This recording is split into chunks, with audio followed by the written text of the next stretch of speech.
Welcome in, Big Blue Nation, to another episode of the Cats Talk podcast. I'm your host, Cameron Johnston, joined by my co-host today, Jacob Boyers. Jacob, just get the news out of the way here. What a tumultuous weekend it was in Lexington for both the basketball Wildcats and the football Wildcats. Obviously, Jalen Lowe goes down with an injury on Friday night, and Saturday night doesn't get too much better. Kentucky takes Texas to overtime, but falls to the hands of, I don't even want to say Arch Manning, falls to the hands of two punt returns and loses in overtime 16-13 as the Cats fall to 2-4 and 0-4 in the SEC. And I know you've just been chomping at the bit to get in front of Big Blue Nation because you know you had to say some things and get some things off your chest about what you witnessed on Saturday night. So the floor is yours, sir. Go ahead. Let me hear it.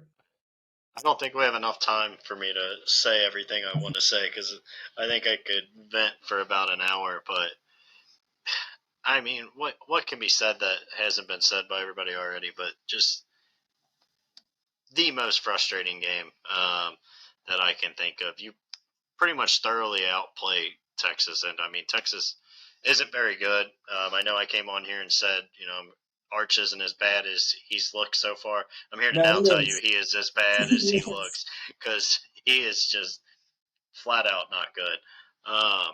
But yeah, I mean, you just think about all the stats and all the crazy stuff that happened, and the fact that like Kentucky lost this game is absurd.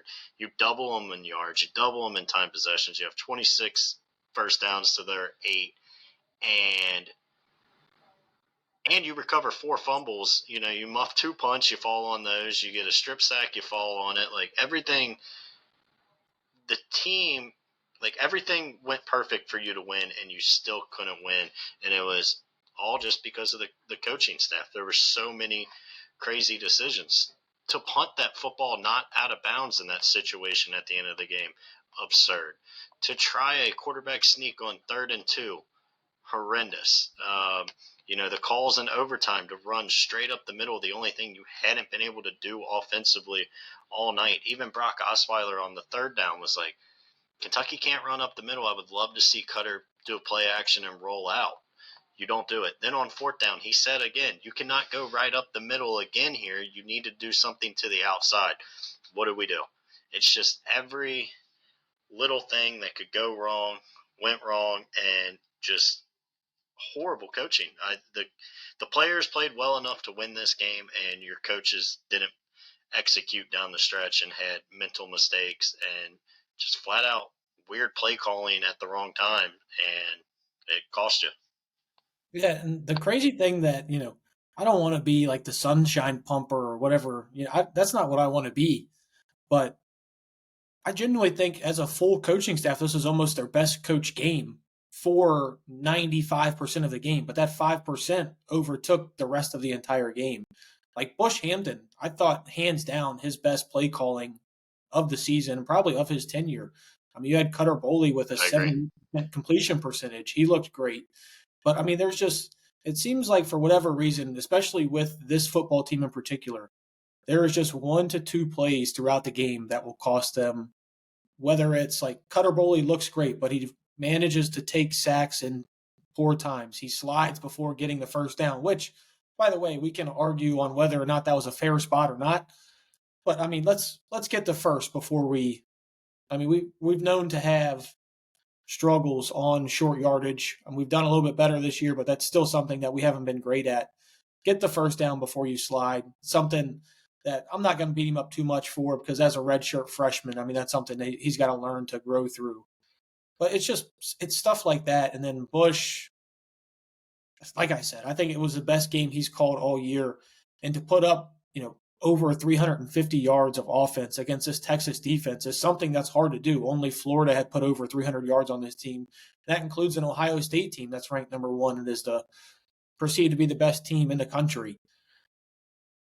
And yet you're still looking here and you're, like you said, you're fired up at the coaching staff. Everybody's still pointing the finger at them. And it felt like this was a game that, even though it wasn't going to get everybody back on, it could have made it to where this was a much less hostile environment. It was homecoming weekend. You had all of these different people back in, Andre Woodson, Randall Cobb, Max Hairston, Deion Walker, a bunch of legends from this, Kentucky tenure. You got Ocho Cinco in the stands. You got Bordeaux, the famous YouTuber, at the game as well. I mean, this just Yep. felt like it was Kentucky's game to win, and how much it would have done for this program, I don't think can be understated. I think it at least gets you to where not everything is so hostile. We're not going to sit here and spend 35, 45 minutes sitting here going back and forth on that was a bad play call, but these other five were great because those bad ones just really superseded what everything we did well. Yeah, it's that, and then I don't know. I forget which game we were talking about coming into it. It might have been even like before the Ole Miss game, and I said to you guys, I was like, when you're a double digit underdog, like obviously you have to play pretty much perfect, and then on top of that, like that's where really good coaching like can elevate you. Whereas we've seen whether it's like the Ole Miss game, poor clock management at the end of each half, or mistakes like we saw on Saturday. There's just these mistakes when you're the double digit underdog. It can't happen. You had this game. It was there for you. Your players played good enough to win it. The coaches. There was just so many just little moments that cost you the game. And you know, I agree with you. I thought it was Bush Hamden's best game. It does make me wonder a little bit in overtime, like was the three straight or two straight runs right up the middle Yes. him, or was that Stoops saying like, we're going to do this? I don't know. I would be interested. I don't know if somebody asked Stoops that in one of the press conferences. I didn't see anything like it, but I mean that would be something I would want him to answer. Is was that on Bush or was that on him? And just so many, just again, little mistakes that in a game where you're a 10-point underdog, you just can't have. But I mean, if you just look at the teams of both that were on the field Saturday, like Kentucky was the better team. It wasn't like a fluky game where you had a chance to win. You thoroughly outplayed them. Cutter had by far his best game. I think. The interception was really bad. But other than that, like I thought, yeah, there were a couple sacks, but I thought he played really well. Yeah, I do really think that Cutter played well. And I think the best thing that you can say for this program going forward is just that you're seeing him take that week over week growth. We had talked about it. That Georgia game was probably the best game we had seen him play. He follows it up, playing Texas, one of the best defenses in the country, and follows it up with what we believe was his best game. So he's taken those building blocks and continue to grow week in, week out. I think that's probably the best thing to take from this. But my biggest concern with Cutter is just a lot of those guys, sometimes, the pocket presence can change, but that's usually something you kind of have or you don't. You see it in the league all the time. Like Sam Howell is a guy that I like to refer to at that. I mean, just awful in that sort and just can't really grow from it. It's something that's, continuing to keep him out of a starting job in the league. Justin Fields, how slow he is to process. That's why, you got the owner of the Jets making comments like, yeah, it'd be nice to complete a pass. So, I mean, that's kind of the stuff that I worry about with Cutter and his future. But in this game, he's obviously not the one to blame. Obviously, that interception that he threw, not really sure what he was doing there, but those are those freshman moments that you can kind of excuse for. And the thing that I want to emphasize the most about Cutter and where he's at in his current growth development, Cutter should not be playing right now. Is the biggest thing that I want to emphasize. Like this was supposed to be Zach Calzada's team. This was supposed to be you brought in that guy to let Cutter potentially do this towards the end of the year, getting his first looks at Vandy or against Auburn, guys like that. You weren't expecting him to be making these starts against at Georgia and then home against Texas. And for that, I give him a lot of grace. But a lot of it's got to be put on the coaching staff. And honestly, like you mentioned, how much of that is what Bush is actually calling, or how much of that is Stoops, forcing his hand on what's going to be played. And we're never going to know that because even if someone does ask, he's going to say he's not going to want to throw his coordinator under the bus, or he's going to just, say, oh, that's on me. I did it, whatever. And you don't know if it's true or not. So we'll never know the answer to that. And that kind of sucks. But still had management issues with the clock. And I don't think that's ever going to change. The one part that really frustrated me, and, I get it from a full holistic picture point, But that drive at the end of the game where we're driving, you just need to get 3 to get to overtime. Yes, I get it. You just need 3.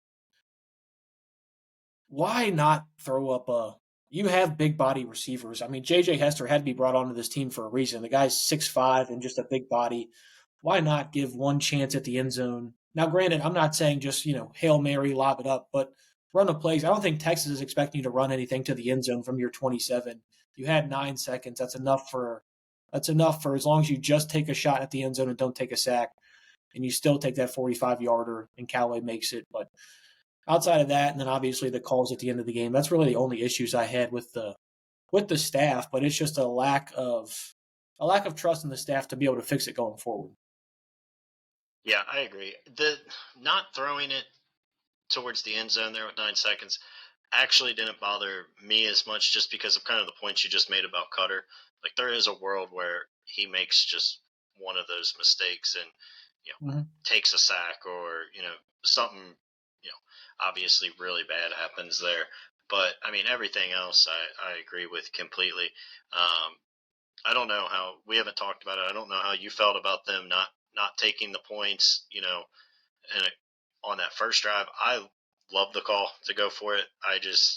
The play call to go right up the middle. Like, I mean, we haven't gotten a 4th and 1 since Chris Rodriguez was here. I mean, this is not the strength of these last couple teams, is to go up the middle, especially when you're playing a Texas team that the best unit on the field is their front four. Like, it's And your by worst far offensive lineman is the center that you're running by. yes, yes.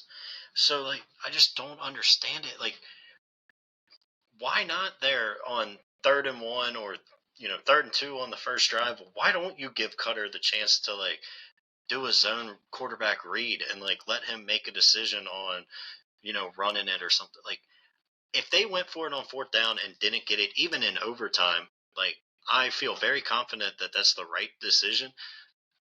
But I just hate the play call. Like, give Cutter a read or two, run some type of RPO. There has to be better decisions. This coaching staff, like, Mark Stoops has to realize the team he has, and I don't feel like they do. Like, he was trying to win this the way that he won with, the Benny Snell and Chris Rodriguez teams. Like, one, Dante Dondell is not Chris Rodriguez, or sorry, I'm having a brain slip here, but he's not Chris Rodriguez or Benny Snell, for one.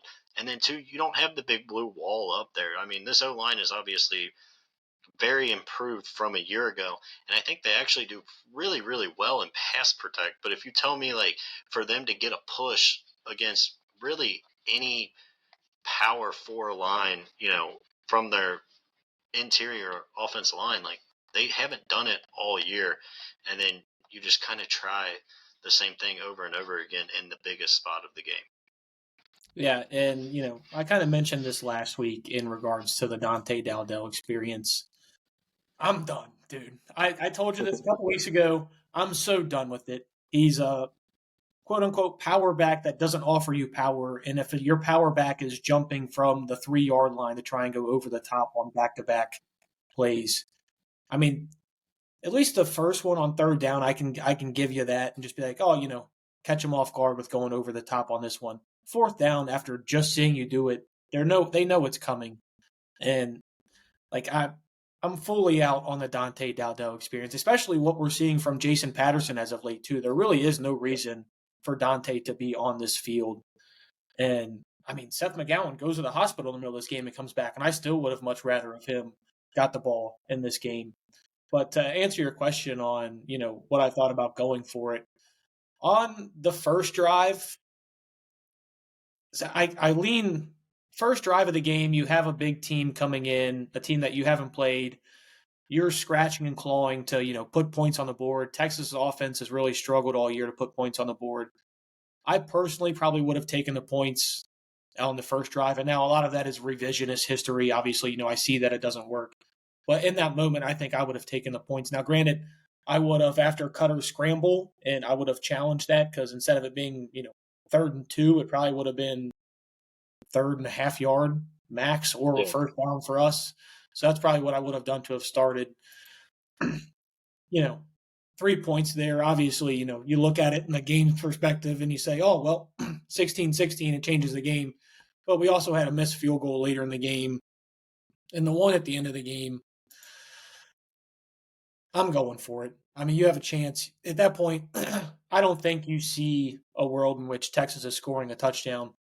And then maybe in that Football.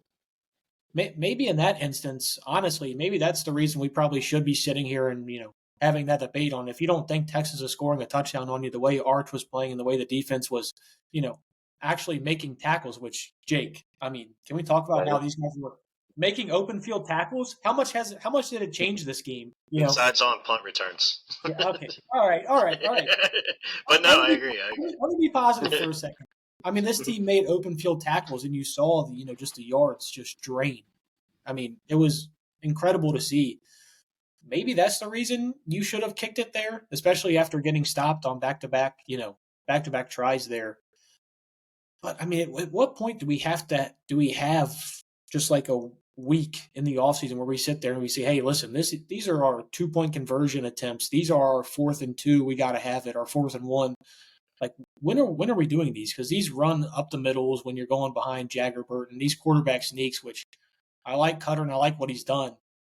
There might not be a worse quarterback in the country. He's I just don't know for how big he is. It's the biggest waste of a big body at quarterback I've ever seen when it comes to that instance. It's like having Jared Goff back there. But I don't know. I mean, I probably would have went for it as well. Obviously, I would have had a different play type. I would have had different players out there in general because I'm not saying Seth McGowan gets it. Obviously, I mean, Texas had penetration back to the 3 yard line, I think, at that point. So I'm not sure anybody gets it. I probably would have changed personnel and changed the play type at least a little bit. I agree completely. Like I'm somebody that always wants to go for it. I'm very much in the Dan Campbell, Mike Vrabel kind of mindset of like, you know, you got to try to go for it. You win the game with your offense. I truly believe that. But like, I do agree with you. Like, I want to know, like, what the hell do they work on throughout the week on those? Like, like every team has a handful of plays that they feel confident. Like, if we get a 4th and 3 game on the line, 2 point conversion, we got to have it, something like that. Like, here's what we're going to call. And it's like, I can't imagine that play is successful in practice either. Like, so it's like, how do you get to the point where you think you're now 6 games into the season and you think your best play on a 4th and 1 or a 4th and 6 inches is to run it straight up the middle against probably the best D line in college football? Like, I don't understand how you get to that point. Like, there has to be better, just management of the team in those instances. And it's back to just all the complaints we've had of Stoops over the years of just like situational football is not a strong suit of this coaching staff. It never has been, whether it's clock management or play calls in those situations. I mean, we've seen him actually at times not run straight up the middle in big moments. I mean, the Missouri game, however many years ago, you got Benny Snell and they throw an out to CJ Conrad to win the game. Like, those are the kind of plays like you can run and have, and it doesn't make sense to me. And Cutter played so well in that situation or throughout that game that I just hate taking the ball completely out of his hands for back-to-back plays. I mean, if you want to try it on 3rd down, sure, and then hey, we got 4th down to have another crack at it. So I feel fine with trying it once, but like, Cutter was the reason your offense had any success at any point throughout the game. And real quick, just back to the 3rd and 2, like, Bush Hamden there on that first drive, like, okay, maybe you think like, okay, that's a bad spot, but once you realize it's 3rd and 2 and you get to the line of scrimmage, I mean, even if you have to take a timeout and like reset, because there's no, I don't care if you're Philly on 3rd and 2, you're not pushing it for 2 yards. Now Philly will do it and push it for a yard and then go get the other yard on the next play, but like, and that's like, I don't understand. It was just a wasted play. I'd rather take the time out there and come back and reset. I mean, we don't trust Stoops with these timeouts at the end of the first half anyway. So who cares if you burn one on the first drive of the game? Like, that was such a pivotal drive, and if you don't want to challenge it, if you think the spot was a good spot, whatever. But like, once you get to the line of scrimmage and realize you need a full 2 yards, call a timeout and reassess. Yeah, and I completely agree with you. And I don't want to just crap on Dante Dowdell this entire time, but I generally don't understand what he's offering this team at the moment. I mean, you get to a certain point and like, yeah, I get, he was one of your big transfer portal ads and you gave him a lot of money to come from Nebraska. You gave Zach a good amount of money and you moved on from that quickly enough. I mean, Seth McGowan and Jason Patterson are both showing you a lot more in both the passing game and the running game than Dante Dowdell is. I don't know why he's still getting that many looks and that many carries. Because I mean, outside of his 76-yard run against Toledo, I think he's averaging like 2 point something a carry the entire year. And something that I really wanted to see, and I thought we were going to get at some point. I mean, Seth McGowan has been one of the best receiving options that we've had. You're sitting there at 3rd and 2 on the goal line, or 3rd and goal from the 2. What about just like a little halfback sweep out to him? Just a little. I mean, I think that's your biggest mismatch. I mean, I know they have Anthony Hill and he's a great linebacker, but I'm going to take my chance with Seth McGowan one-on-one with a linebacker out in pass coverage than I am with Dante Dowdell going right up the gut back-to-back times. And it sucks as you look at this game and, I'm looking at the box score now and you're looking at all these things and there's not a single thing that I'm looking at that I'm like, oh, that's the reason that we should have lost this game, or, oh, that's the reason why. Like, we had 12 different receivers catch passes in this game from Cutter Boley. That's insane. We had over 80 snaps on offense. When's the last time you can say that? I think they said the last time we had done that was in like 2021 where we had that many snaps in a game. And you're talking about a great team there. I don't understand and I would love to know, we're obviously not going to know, if this is literally Bush just saying like, hey, I have to make Mark happy because he's the guy who holds my job at the end of the day and he's going to want to just run this up the gut, or if this is something to where it's just Bush saying, oh, I trust these guys to get a yard, and they don't. Because you mentioned it. I mean, a couple years ago, not too long ago, we had Lynn Bowden throwing for the game winner in the bowl game against VT. I mean, so I don't know. I genuinely have no idea what's going on. I don't know who to believe, who to trust inside those doors. All I know is right now there's a couple guys that are really starting to make headlines and, make their way, and you really have to force to trust them right now, like Cutter, Seth McGowan. You're starting to see a little bit of things from Kendrick Law. He's starting to get out there a little bit more and more. And I think the best thing going forward with this program is that you're seeing a lot of these young guys really start to take that next step. And, that's where I'm going to try and get the positivity going, because I do think this team is a lot better than last year's. But, like you told me right before we started, who cares? They're 2-4. Who cares if they're that much better? I mean, they got to start putting these into wins, and unfortunately, I don't see that happening next week either. Yeah, I mean, you can be positive for the both of us, because I think I'm completely off that train. But like, it's unbelievable. To your point of like, you look at the box score and you can't figure out like how this team lost. If something like that happens, there's probably a very good chance it's on the coaching staff. Like, there's just little decisions that you don't see in a box score throughout a game that cost you. And just think about like our three biggest, like nationally televised games, right? Your two on ABC when you played Ole Miss and Georgia, and then this one on ESPN at 7:40 at night. All three games, the announcers have absolutely, in the two ABC games, pretty much flat out crushed the coaching staff. And then in this one, Brock Osweiler wasn't as like blatant and like his criticisms and saying like, I don't understand what the staff's doing. But there were 3 or 4 instances where he said like, the one thing you can't do is what they do, and they do it after like he's saying it. Like, if the announcers are saying this, like he said it before the punt there at the end, he's like, you cannot give this ball to him in space. This ball has to be punted out of bounds, or you got to do something. Punt it way up in the air, give your guys time to get down there, something. You cannot give them a chance to return this. And what do we do? Like, that is a coaching lapse. The only way Texas is going to get yards to get in field goal range is through that situation. And like the other part that we haven't talked about, Kentucky got very lucky. I texted you guys when they were running the ball out, and I said I got a ton to say on Tuesday. And then next thing you know, they run the football out of bounds to give Kentucky a minute and a half to work with. Like you were lucky to even have that drive that Cutter could go on to tie the game. And then I already mentioned it, but pretty much saying like you can't run the football up the middle here, and then we do. Like it's like everybody in the universe understands these situations and knows what to do, besides the people that are making those decisions for Kentucky, which is to me the most frustrating part.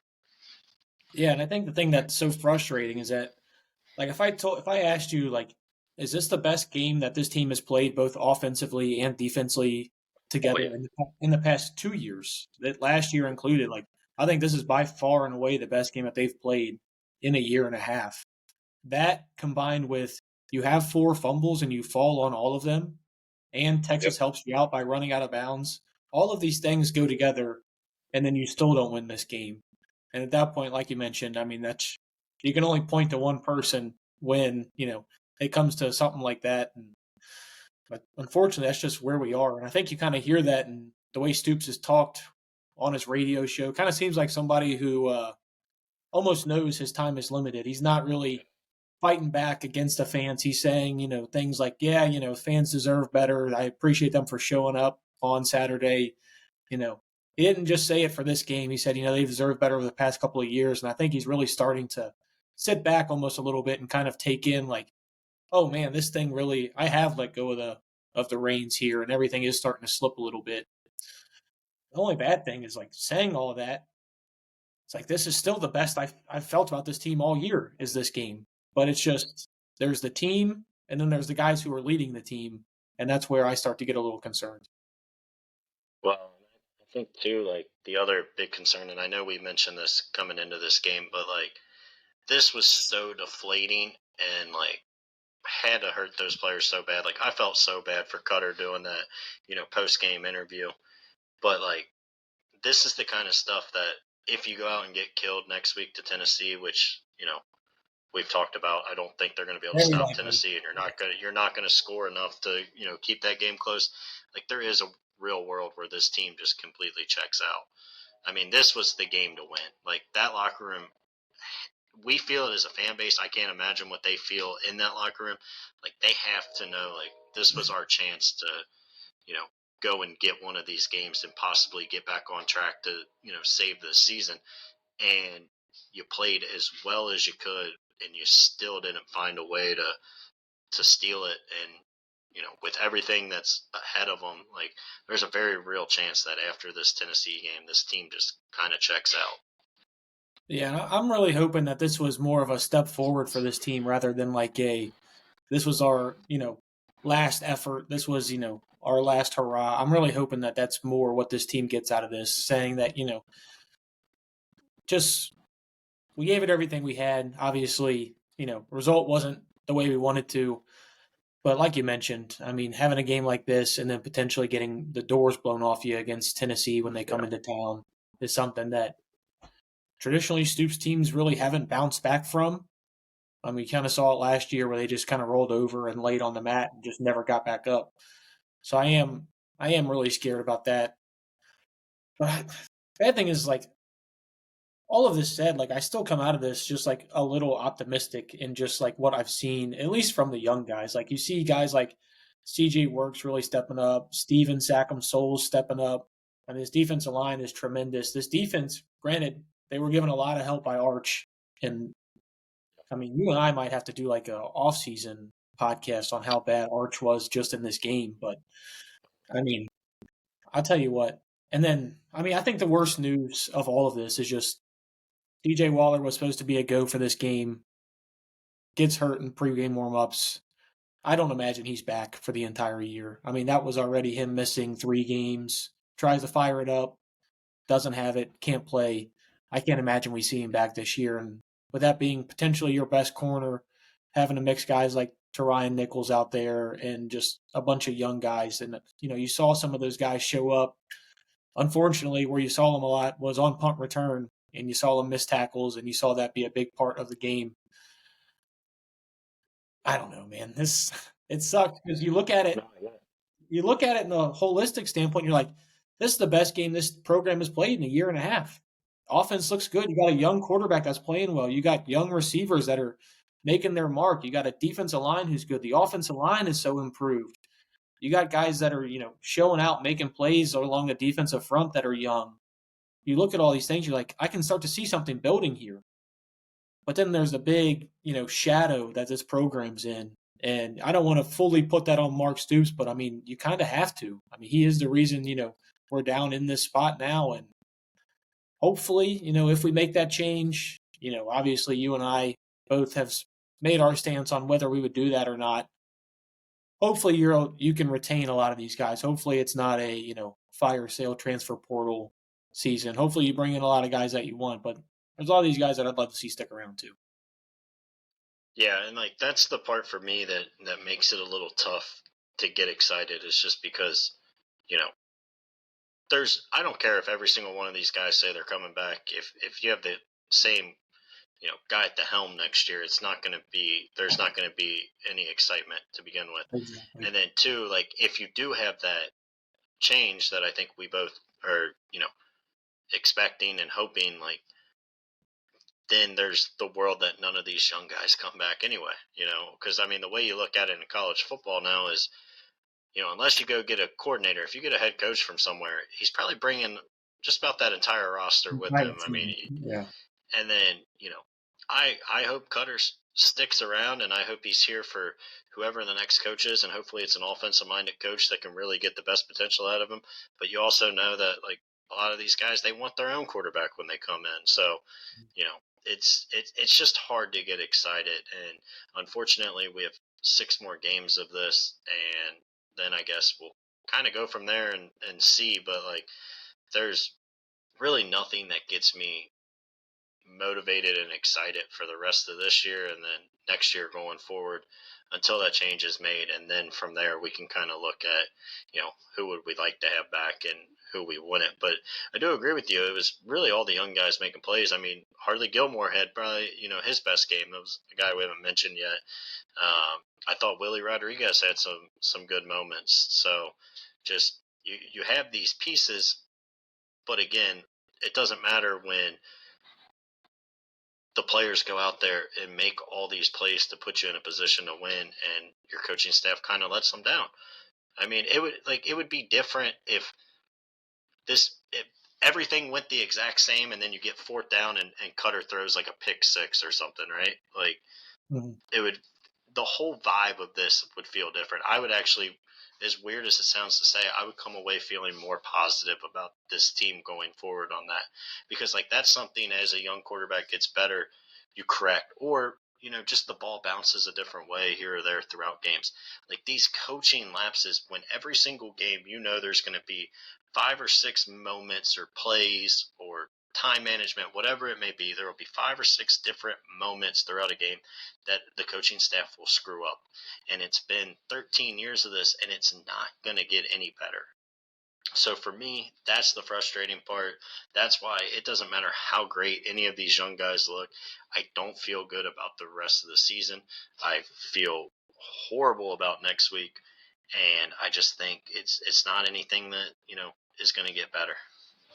Yeah, and I will say the one thing that I really want to see from this staff, at least next week, I want to see this offense keep that same up-tempo pace that they worked with this week. Because I genuinely think I genuinely think that is something that Bush Hamdan has wanted to do since he's come in here, but he's kind of been told, hey, listen, this is how we win games. We slow the clock down.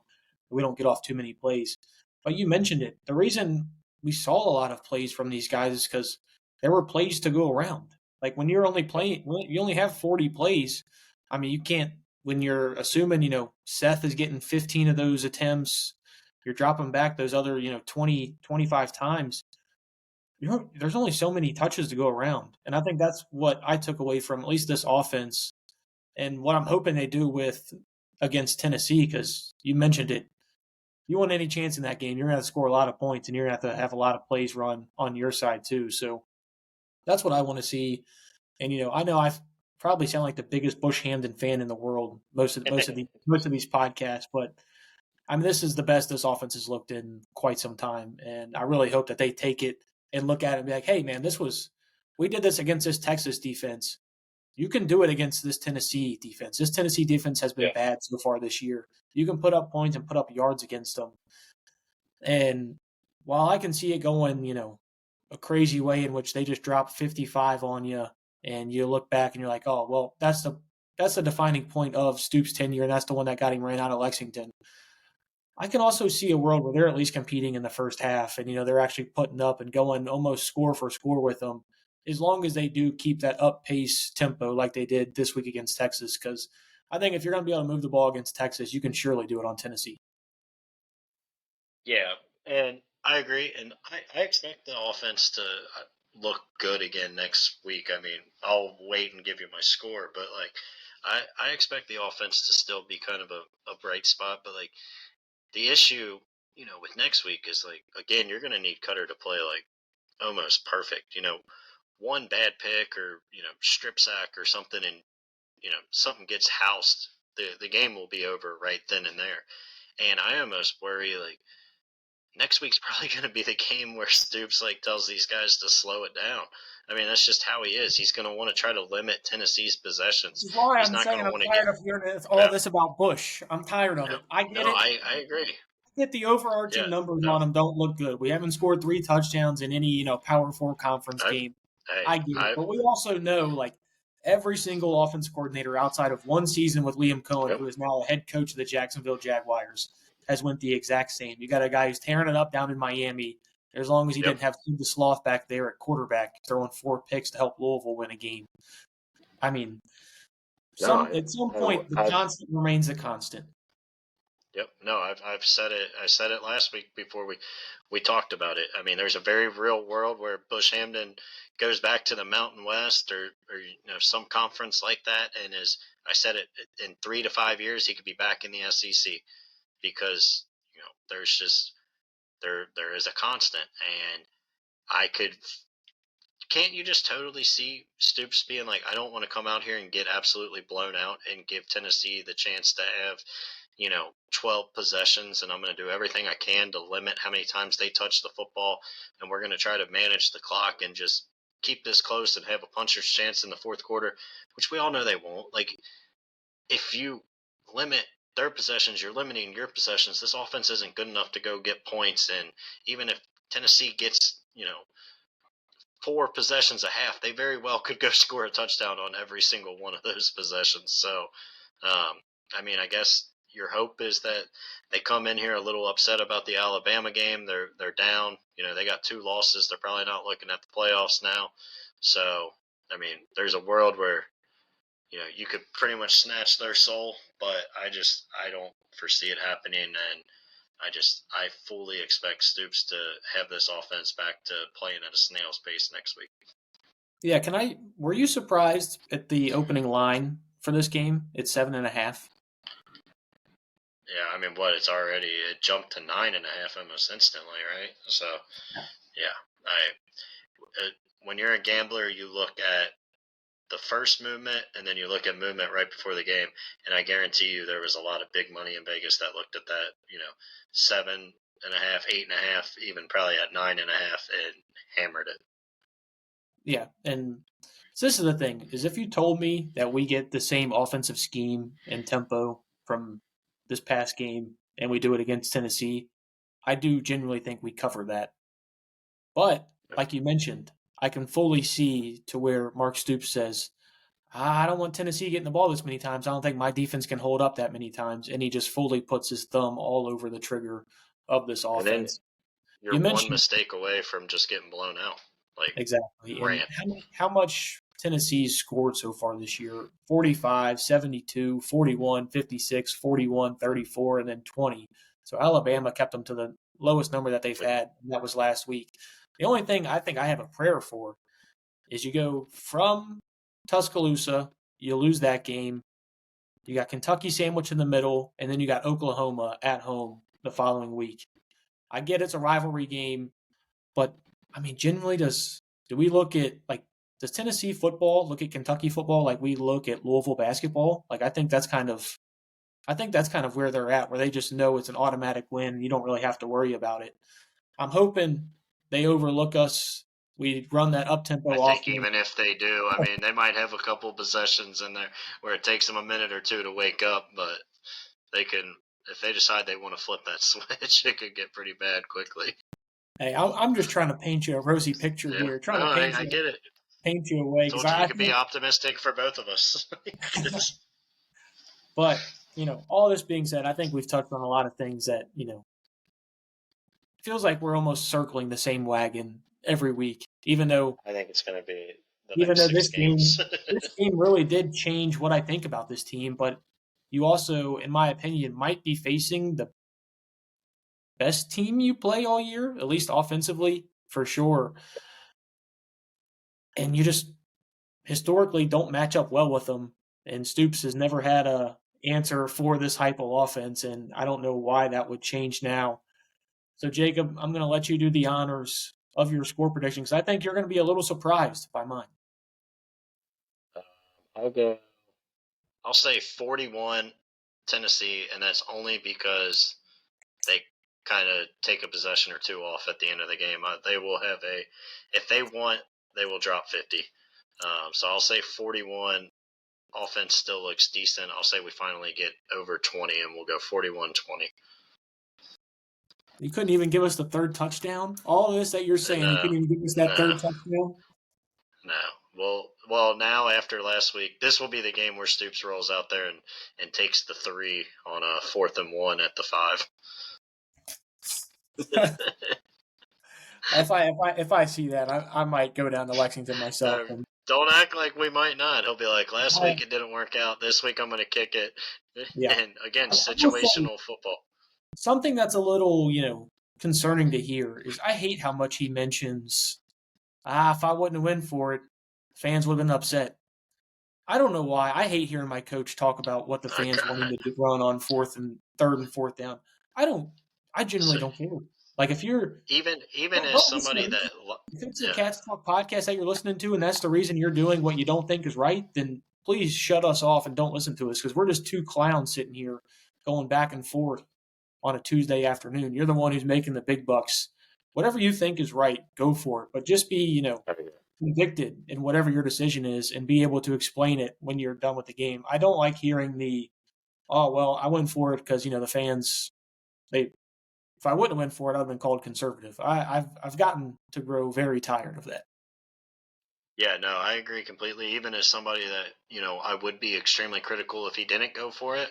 But to your point, just have your philosophy. Just have your philosophy and go with it, right? Like you don't see guys like Lane Kiffin and Dan Campbell sitting there and they're literally just listening to the analytics and it says this is a go situation, we're going to go.